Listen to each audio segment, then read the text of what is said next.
The Tale of Peter Rabbit. Once upon a time, there were four little rabbits, and their names were Flopsy, Mopsy, Cottontail, and Peter. They lived with their mother in a sandbank underneath the root of a very big fir tree. Now, my dears, said old Mrs. Rabbit, one morning you may go into the fields or down the lane, but don't go into Mr. McGregor's garden. Your father had an accident there. He was put in a pie by Mrs. McGregor. Now run along and don't get into mischief. I am going out. Then old Mrs. Rabbit took a basket and her umbrella and went through the wood to the baker's. She bought a loaf of brown bread and 5 currant buns. Flopsy, Mopsy, and Cottontail, who were good little bunnies, went down the lane to gather blackberries. But Peter, who was very naughty, ran straight away to Mr. McGregor's garden and squeezed under the gate. First he ate some lettuce and some French beans, and then he ate some radishes, and then, feeling rather sick, he went to look for some parsley. But round the end of a cucumber frame, whom should he meet but Mr. McGregor? Mr. McGregor was on his hands and knees planting out young cabbages.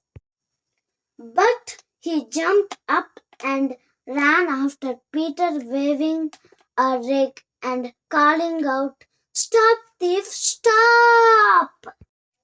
Peter was most dreadfully frightened. He rushed all over the garden, for he had forgotten the way back to the gate.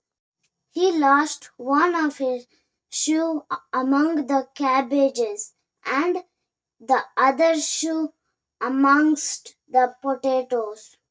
After losing them, he ran on 4 legs and went faster that I think he might have got away altogether if he had not unfortunately run into the gooseberry net and got caught by the large buttons on his jacket. It was a blue jacket with brass buttons, quite new. Peter gave himself up for lost, shed big tears, but his sobs were overheard by some friendly sparrows, who flew to him in great excitement and implored him to exert himself. Mr. McGregor came up with a sieve, which he intended to pop upon the top of Peter, but Peter wriggled out just in time, leaving his jacket behind him, and rushed into the tool shed and jumped into a can. It would have been a beautiful thing to hide in if it had not had so much water in it. Mr. McGregor was quite sure that Peter was somewhere in the tool shed, perhaps hidden underneath a flower pot. He began to turn them over carefully, looking under each. Presently Peter sneezed. Ketchoo! Mr. McGregor was after him in no time, and tried to put his foot upon Peter, who jumped out of a window, upsetting 3 plants. The window was too small for Mr. McGregor, and he was tired of running after Peter. He went back to his work. Peter sat down to rest. He was out of breath and trembling with fright, and he had not the least idea which way to go. Also, he was very damp with sitting in that can. After a time, he began to wonder about going lippity-lippity not very fast and looking all round. He found a door in a wall, but it was locked, and there was no room for a fat little rabbit to squeeze underneath. An old mouse was running in and out over the stone doorstep, carrying peas and beans to her family in the wood. Peter asked her the way to the gate, but she had such a large pea in her mouth that she could not answer.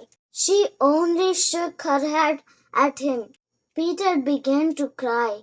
Then he tried to find his way straight across the garden. But he became more and more puzzled. Presently he came to a pond where Mr. McGregor filled his water cans.